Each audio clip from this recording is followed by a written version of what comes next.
All right, ladies and gentlemen, welcome to the iFit Model Basics of Nutrition. This is episode 3 of this series. So far, we've gone over carbs, we've gone over fats, and today we'll be going over proteins. I am your host, Aaron Zambrano of iFit Model, and we're here just to educate you, just help you understand the truths about all these different types of macronutrients. So we've already gone over carbs, and just to give a quick refresh, what we've done is we've basically tried to make it easy and simple for you to look at these carbs. And more than anything, just change the way that you approach them. Change your psychology on how you look at foods. And so basically we made it easy. Carbs, what you want to do is you want to make sure that they provide energy to your body and they come from a natural source. That's about as simple as you can make it. So if anything that's natural, a natural source comes from the earth, something like fruit, potatoes, rice, things like that are very minimally processed, those are definitely going to be the types of carbs that are going to provide energy to your body. So if you remember, carbs are our fuel. So we'll quickly go into fats, and fats are our body's second source of energy, and those produce, we learned last week, can produce up to 3.5 times more energy in comparison to one molecule of carbohydrate. So they can produce a lot more energy, and we can actually get leaner by eating fats. And so we talked about the 3 different types of fats: the saturated fats, the types of fats that we want to stay away from; the unsaturated, the ones that we want to consume more of; and the trans fats, the ones we want to try to run as far away as possible. So if you haven't heard that, go back and listen to the first 2 episodes. It's very good. But today we're here to talk about proteins.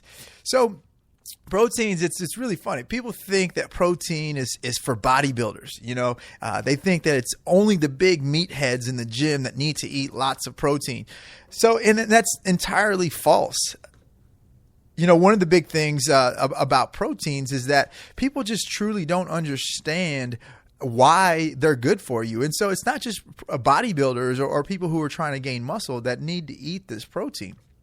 And so protein does a lot of other things. I mean, it helps satisfy your hunger. And that's one of the main reasons why I tell people to make sure that they're getting enough protein. A lot of times when people start off in a new healthy eating plan, what they tend to do is they tend to lack on their protein and lack on the amount of different things that they're doing. So a basic meal plan that most people will do when they start a healthy eating plan is they'll do something like this. For breakfast, they'll have oatmeal and a piece of fruit. For lunch, they'll go eat a chicken salad of some sort. Sometimes they skip the chicken. Sometimes they just eat a salad by itself. And then for dinner is usually when most people have their largest portion of protein. And so they'll do chicken and vegetables, or they'll do something like that, turkey, some sort. And that's where really they have the protein, is just mainly at night. But what happens is anytime that we start a healthy eating plan, think about this. You can probably agree with me on this. Anytime that you've started a healthy eating plan, most likely you're hungry all day long. Now, that could be for a few reasons, because you're eating too low calorie food, but a lot of times it's because you're skipping out on the protein. And so protein is going to help satisfy your hunger. And so we want to make sure that we're getting this protein in, and it's going to satisfy our hunger all day long. We're not going to want to be ravenous at the end of the day and eat everything in sight. So protein just really helps with that. But the main reason why I like to tell people to eat protein, or I guess the second reason I like to tell people to eat protein, is because that's really what's going to help build our metabolism. So I'm going to take a step back for a second, and we're going to talk a little bit about exercise, and I'll give you a quick rundown on exercise. When we lift weights, a lot of people don't realize this, but when we lift weights, what we're actually doing is we're breaking our muscle fibers apart. And so when you hire a trainer, you're actually hiring a trainer to tear you apart, figuratively and literally. You're trying to get your muscles to break apart. The more that they break apart, the more they're going to grow back. And the more they grow back, the more, obviously, the bigger muscles that you have. And that's going to help increase your metabolism when you increase the amount of muscle that you have on your body. So protein actually helps rebuild that muscle, and it helps kind of get that muscle bigger, and then in turn will help increase your metabolism. So that's, protein is basically the building blocks of all muscle. It's actually the building blocks of all bodily tissue. So whenever you cut yourself or you do something, protein is sent there to help rebuild that bodily tissue. So that's a very simple way of looking at it. Protein basically has two functions. It helps rebuild bodily tissue, broken down bodily tissue, aka muscle, and other things, but we'll just say for muscle purposes. But it also helps satisfy your hunger, which is a really big thing. Now, everything sounds great. Protein is awesome. Let's go eat protein. Let's go eat large amounts. Well, there is a drawback. There are two drawbacks of eating protein and having a high protein type diet. I can go on and on and on about the 50 different reasons why you don't want to overconsume protein. But again, I'll just go over the top two reasons of when to pick a protein and how you actually want to do it. So one of the drawbacks of having too much protein is the fact that you're having too much protein. Your body can only absorb so much protein and use it at one time. Somebody asked me the other day, I want to, a general rule of thumb is I want to eat 1 gram of protein for every pound of body weight. And I said, that's a great place to start. But what if, I'm 200 pounds and I'm 5% body fat, and then you have another guy who's 200 pounds, but he's 30% body fat? If I have more muscle on my body, shouldn't I eat more protein than the other guy who doesn't have as much muscle? And so that's, sometimes you don't necessarily just want to go be strict by a general rule. A general rule is general for a reason. It's not necessarily specific to you, but it's a great place to start if you need something like that. So the amount of protein that you should be eating is going to be dependent on the amount of muscle that you have and the intensity of your weight training sessions. And that's about as simple as you can make it. So if you're not doing any weight training sessions, then your protein is going to come down just a little bit as far as the amount that you're eating per meal. Also, if your muscle mass is low, you're going to come down a little bit on your portion sizes as well. So the higher your intensity is with your weight training and the more muscle you have on your body is really going to determine how much protein you should be eating per meal. And so just keep those things in mind. But do you need to eat protein? Absolutely. For all the reasons that I just explained. So you can overconsume this protein. So if your weight training sessions are low, your muscle mass is low, what happens is, let's say you overconsume protein, well, your body's only going to be able to use so much. And the other stuff that it doesn't use, the other protein that it doesn't use, your body will end up storing that. So you see a lot of people who tend to eat tremendous amounts of protein, and they will get, really bloated. They'll have excess fat storages, not to mention all the rumblings and stuff that's going on in their stomach. And, if you've ever been around a bodybuilder, you know that they have some unpleasant, unpleasant characteristics.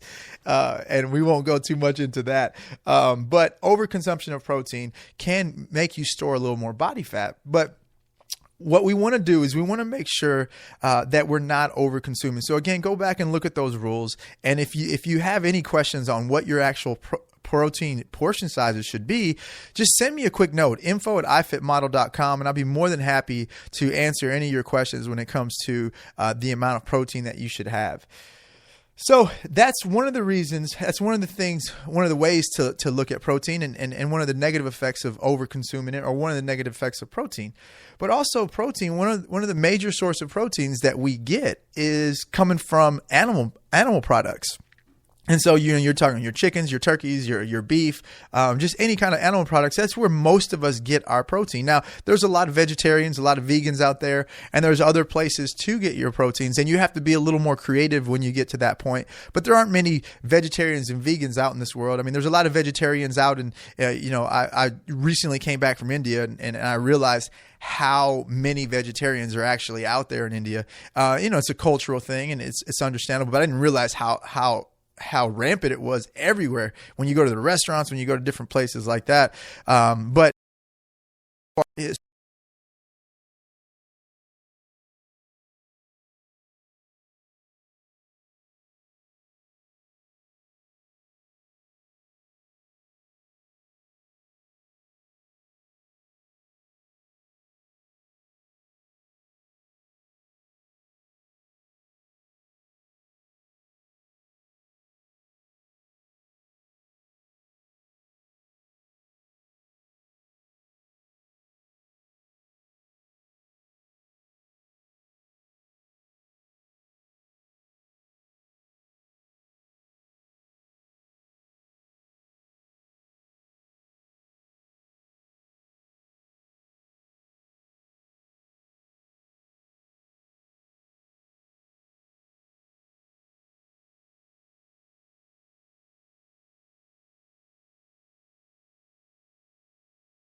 that a lot of people don't really understand. Turkey breast, when I talk about turkey breast, I'm not talking about the deli meat turkey. We'll get into that here in a second. I'm talking more of the ground turkey breast, or even the whole turkey breast. And you want to make sure that it's 97% fat-free or leaner when you buy it.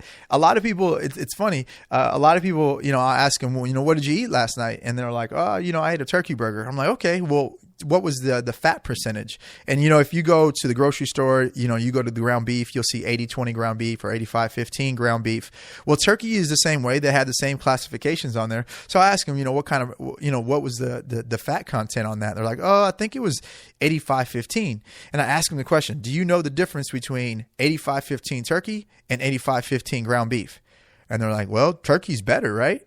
And the answer is no. It's actually the same thing. It has the same amount of fat content, has the same amount of protein content as the 85-15 ground beef. So you might as well have eaten the 85-15 ground beef. Now we can get technical and say, oh, turkey has these benefits and beef has these benefits and blah, blah, blah. But just speaking from a fat content standpoint, they're exactly the same thing, 85-15 turkey and 85-15 ground beef. So you want to make sure that you're getting the 97% fat-free or leaner turkey breast, the ground turkey breast. Now, you also have some cuts of lean beef. Now, lean beef is really hard to find, and usually you're only going to find that in the grounded form. And you want to get that. It's harder to get anything less than 95, but usually 95. If you're going to have beef, 95% fat-free or leaner is fine. Same rule goes for buffalo and bison.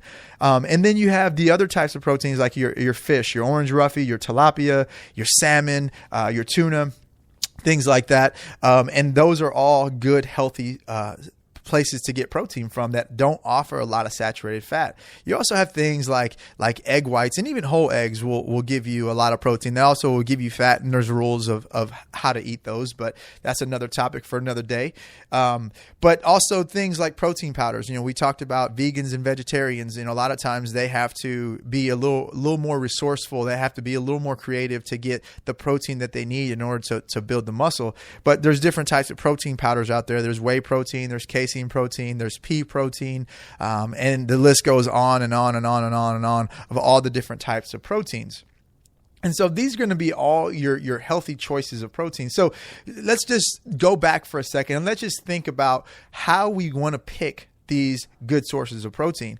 So basically, a good source of protein will offer you little to no saturated fat when you eat it. And it's mainly just protein and very little saturated fat. The poor sources of protein are usually going to be in combination with high saturated fat foods. So these are going to be things like your steaks, lamb, pork, dark meat chicken, dark meat poultry, just any kind of dark meat poultry really is going to have large amounts of saturated fat. And those are the things that we don't want to eat too often and too regular. So again, protein is going to help us build muscle. Protein is going to help us satisfy our hunger. It's going to help build our metabolism. It's going to make everything function the way it needs to function. And it's all dependent on the amount of muscle that you have. Your portion sizes are dependent on the amount of muscle that you have, but also the intensity of your weight training sessions. We want to stay closer to the foods that don't have a lot of saturated fats, like our chicken breast, our turkey breast, our lean beefs, our fish, egg whites, protein powder, things like that. And we want to stay away from the things that do offer us high amounts of saturated fat, like your dark meat poultry, your beef, your lamb, things like that, even pork. You want to try to stay away from those things as often as you can. Now, again, let's take a refresher. The saturated fat is the saturated fat that's going to contribute to high cholesterol levels, high heart disease, high risk of heart disease, stroke, and so on and so forth. So those are the types of things we don't want to eat a lot of. Again, it's going to be hard to completely eliminate saturated fat from our diet. It's nearly impossible unless you just don't eat at all. But there are things that we can choose foods that we can choose to keep those things from being a negative effect in our life. So that's a basic rundown of protein. And I try to make it really simple. So now, so far, we've gone over carbs in our first episode, we went over fats, and we went over protein. And so now you should have a pretty good understanding of how all these things kind of come together. So for a second, now I'm going to stop there, and I'm going to talk about the next section of this podcast. And we're going to go into just types of usable protein. And this is where a lot of people get really confused. But basically, every single protein that we eat has a score, a grade, and it's called like biological value. So biological value is really the amount of protein that our body is actually able to absorb. And so if you go back to like carbs have the good carbs and the bad carbs. The good carbs are the ones that our body can use. The bad carbs are the ones that our body can't use. Well, protein has the same type of thing. We have the usable type of protein and the non-usable protein.